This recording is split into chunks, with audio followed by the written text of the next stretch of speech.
Super Mario 64 is a video game that needs no introduction. If you have not played Super Mario 64, least of all heard about this game, you are way too young to be watching this video, or you just live under a rock. Its 3D graphics and replayability set the standard for 3D games we know today. Yes, it wasn't a perfect game, and while the graphics haven't aged too well by modern standards, it was definitely on the right track compared to other 3D games that came out around the same time. Super Mario 64 is still very enjoyable to come back to and is an all-time classic for video game lovers everywhere. Whenever I talk to people about Super Mario 64, very rarely do I ever hear anything bad about the game, except the camera. The camera definitely could have been better, but when I talk about the remake of this game, Super Mario 64 DS, I get a completely different response from people. When I talk about the DS remake, most people haven't paid too much mind to it, least of all even played the game, and I think that's a shame, because going back and playing this game all over again, I realized that this remake is a lot better than people think it is. And that's often a situation I find myself in a lot, enjoying something wonderful that most people don't really care for. Super Mario Sunshine, Undertale, the Star Wars prequels. My Life as a Teenage Robot? Yeah, and My Life as a Teenage Robot. But this video is not about that show. You all know one day I'll make a video on My Life as a Teenage Robot, but for now, back to Super Mario 64 DS. I feel Super Mario 64 DS deserves to be recognized more than it is, and to help me show that this game is a wonderful homage to the original and more some, I've brought along a good friend of mine that you've probably seen on the channel. Orber? Yeah. Care to say hi? Hello, Bronze, and everyone watching. Orber's played his fair share of Super Mario 64, and when I asked him to be involved in this video, he played the remake to get a better understanding of it. So, Orber, whenever you feel like you want to add on to something I've said, feel free to. Sure will do. This was my first time playing this remake, and there is one specific part that I would like to talk more about, so I'll remind you when we get to it. Well, with introductions out of the way, it's time to tell all of you why Super Mario 64 DS is an underappreciated remake. Most of you already know the story of Super Mario 64, and this remake has the same story, but for the very few of you that don't know, let me explain. Peach invites Mario to the castle, saying she's baked a cake for you, so Mario, Luigi, and Wario too? Mario, you do know it's rude to bring your friends along on a date, right? Oh well. So Mario, Luigi, and Wario go into the castle with Yoshi sleeping on top of it, and after a period of time, Lakitu wakes Yoshi up and tells him that Mario hasn't returned yet. So you control Yoshi to go and see what happened to everybody. After exploring some of the castle, you find out that Bowser is behind all of it and has trapped Mario, Luigi, Wario, and Peach in the castle, and hiding the Power Stars in the paintings all the same. Eventually, you collect 80 Power Stars throughout the castle, 10 more than the original I might add, defeat Bowser, and that's it. That's basically the whole story. Short, sweet, and to the point. A wonderful game doesn't need a complicated story. So yeah, that's the whole thing. Now, of course, I'm not going to make one section of the video a minute long, not yet anyway, so I'll talk about some of the changes in this remake compared to the original because it kind of fits with the story aspect. Compared to the original game, 64 DS has a lot of changes to it. More characters, more power-ups, more stars, more levels, more playability, more MIPS, more compression, more pixelation. Oh boy. Being on the DS, this game definitely doesn't look good by modern standards, you can all see it, but as Nintendo has proved time and time again, you don't need good graphics to make a good game, and even if it's more pixelated and compressed than its original counterpart, you can easily excuse the technical limitations of the time because of the sheer amount of content this game has. Also, side note, speaking about the pixelation, how the game looks, I'll be using the screen smoothing option on my Wii U because paired with my M Classic, it looks much better than the original resolution of the game. You can all see the comparison right here. So in case you were wondering, the original game doesn't look like this, I'm just smoothing it out to look better on the eyes. When I downloaded this game on my Wii U, do you know how big this game was? 45 megabytes. 45 megabytes! Super Mario 64 is over twice that size on my Wii U. I have photos on my computer that are a lot bigger than this game, and you get all this in 2004? Now, fans of this game may have noticed that I missed something when talking about changes to this game compared to the original, and don't worry, I'll get to that later. Instead of having 120 stars like 64 did, DS has 150, spreading 30 more stars throughout the game, which I will never complain about in a Mario game. Okay, something I rarely complain about in a Mario game, and there's even more than a handful of new stages to the game too. These stages feel like they would be in the original game, and it fits the aspect wonderfully. The secret slide room has been changed to a character swap room, a mini-game room with a new stage in it, as well as the level where you unlock Mario too. The mirror room upstairs has Wario's stage, Boo's Courtyard has a secret stage as well, Big Boo's Haunt has the stage to unlock Luigi, naturally it had to be in Big Boo's Haunt, you couldn't put it anywhere else, and these levels are wonderful. Each stage also has new stars and features added to it as well, like King Bob-Omb's Revenge and Bob-Omb Battlefield, or there being a backside to Thwomp's Fortress. I could go on about the new features on and on all day long, but if I did, this video would be a lot longer than it already is, so I'll just say that there's a lot of new features that give Super Mario 64 fans a damn good reason to play this game. And you know what? This was a launch title for the DS. You didn't have to wait for this game to be released a few years into the system's lifetime like most games were. It was right there from the get-go, and this was no throwaway launch game either. Super Mario 64 DS is still the 10th most sold game on the DS. And there were 2015 games made for that system. I'd say that's pretty damn impressive for a remake. Damn, 2015 games. That's a lot of shovelware. So, the story is similar to its original counterpart. It was available from day one and is also the 10th most sold game on its system. So far, this is looking pretty good for a remake. So why is it a lot of people don't really enjoy playing this game? Oh shit.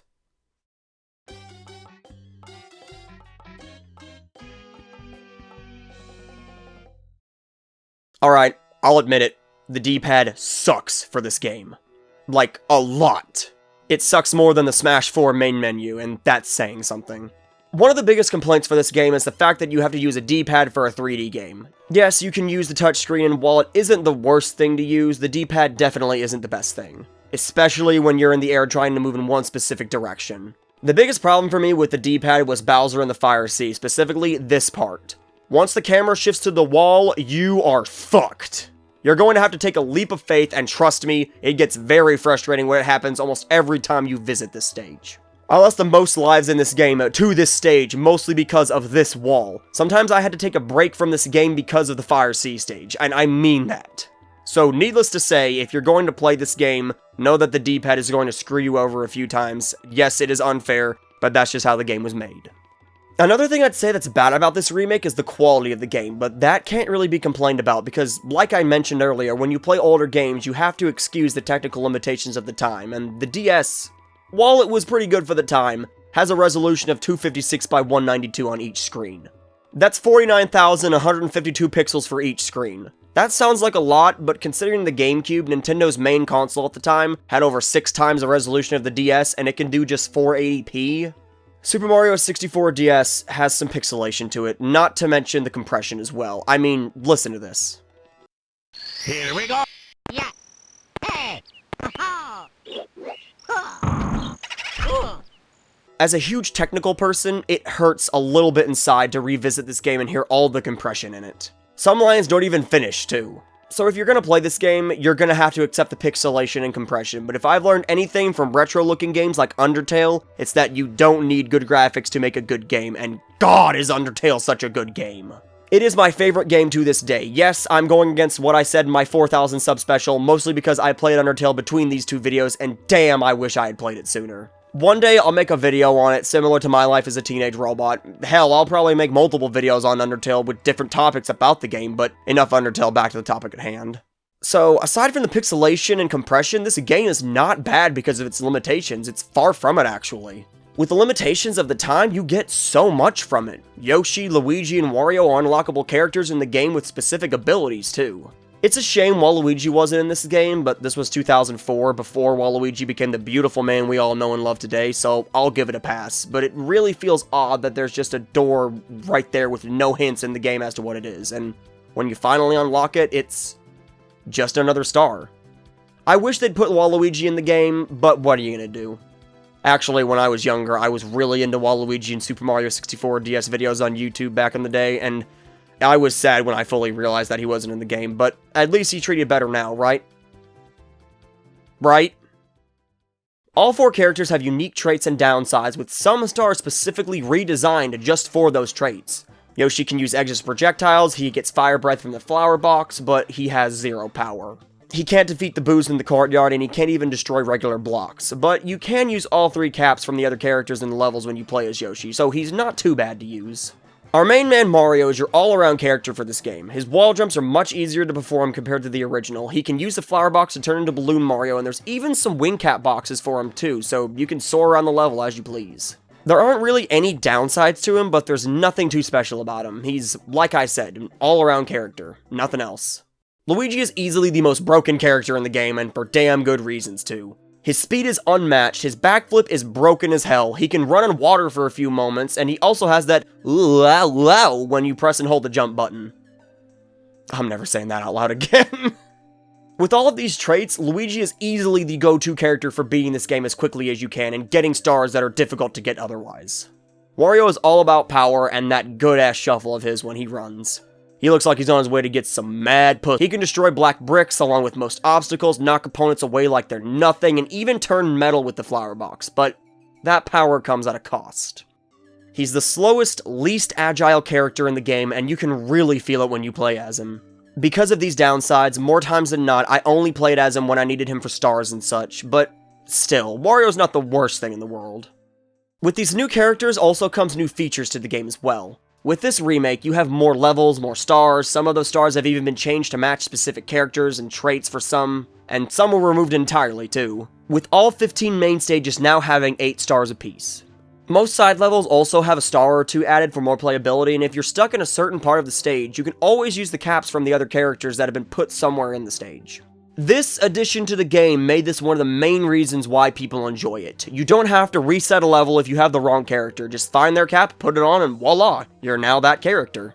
I also like how even though you're a different character, you still make noises from the original character you picked in the beginning of the level. That was a very nice touch. There are so many things added to this game to make it better, but I'm basically repeating myself from the last section of this video, so I'll just say that with these new features, while too many to talk about in one sitting, are still more than welcome to this game and make it that much better. And speaking of better, let's talk about some of the extra songs this game adds onto from the original.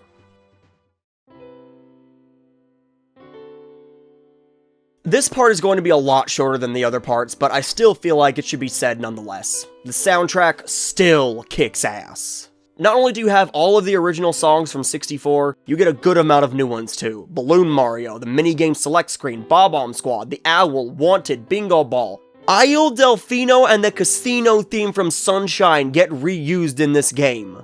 Even though this remake reuses all the songs we know and love from Super Mario 64, it still has some memorable songs in its own right and even remakes some of the original songs for the better too. Most of these remakes are made for the minigame section of this game, and yes, the minigames is the part I have been saving for the end because it is one of the main reasons why people say it's better than its original counterpart, and I, for one, agree with this entirely. I have a few things to say about those. Oh shit! Orber, I completely forgot you were even in this video. Where were you this whole time? I figured you had all of it taken care of, but I do want to talk about this part of the game with you. Well, better late than never, I guess. Let's talk about these minigames.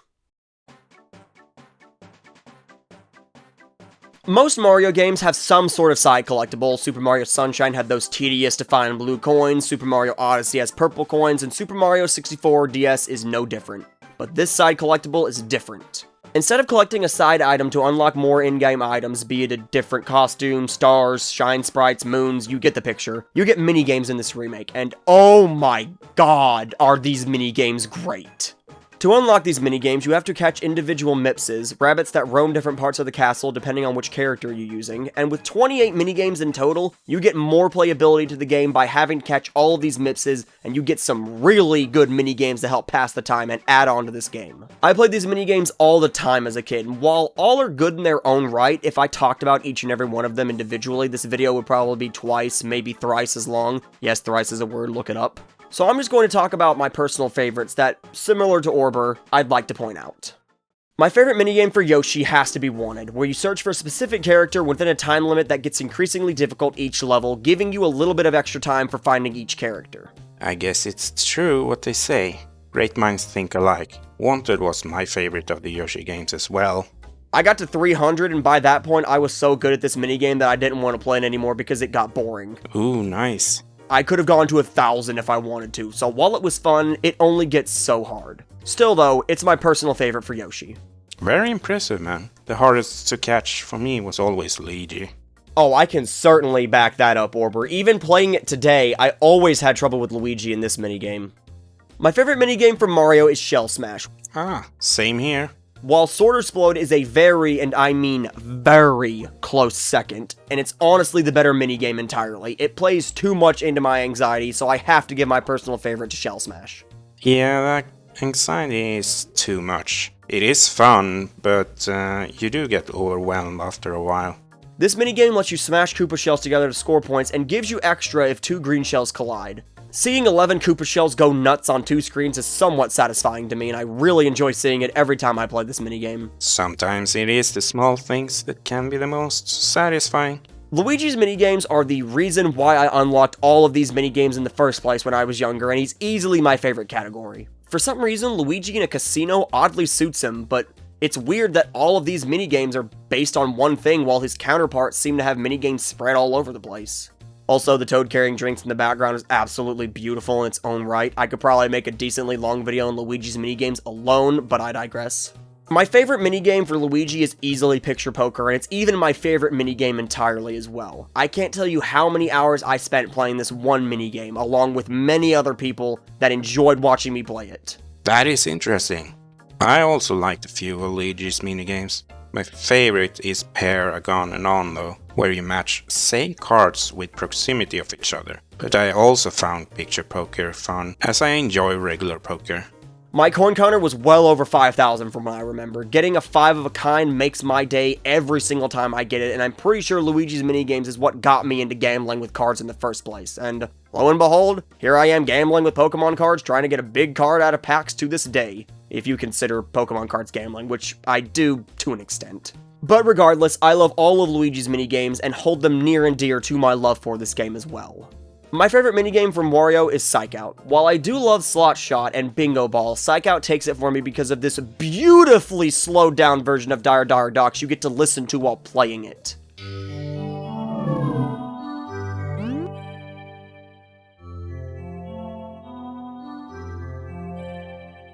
The minigame is fun too, but this is my favorite Wario minigame mostly because of the song. But you can't blame me, who doesn't love Dire Dire Docks? Oh, I see. This is where we have different tastes in minigames. I was not a big fan of Bingo Ball or Slots Shot at all, but I did find Psych Out to be my favorite among the Wario minigames, with the relaxing music and the fun gameplay. I also very much enjoyed Bob-Omb Squad, where you slingshot the Bob-Ombs out of the sky before they hit the toads. While those are my personal favorite minigames per character, and while Orber has said his personal favorites as well, I'm not trying to devalue the others. They're all good in their own right by all means, and they're definitely all worth playing for a while. In fact, some of these minigames are so good it gives you a reason to find all of the Mipses and unlock them all to see which ones are just amazing in their own right. Anything else you want to add, Orber? If I had to pick a favorite minigame, I think I'm gonna go with Pair, A Gone and On. It's hard to choose just one. Overall, these minigames adds a nice time sinker, and you can spend several hours on them outside of the main game. Alright then. Now, with all of these sections out of the way, I think it's about time we get to the overall conclusion of this game.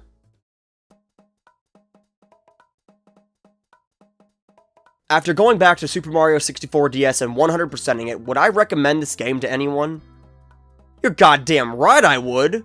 Technical limitations aside, this is by far one of the best remakes I've ever played and is, in my opinion, one of the best remakes ever made. A lot of people get very weary about playing this game because of how good Super Mario 64 was and how limited the DS is, and this game blew many people's expectations out the window with what you get. This next part is probably going to be a little bit controversial, but I believe that this remake is better than Super Mario 64, albeit not by much. It just narrowly beats it, but I still believe this is the better game.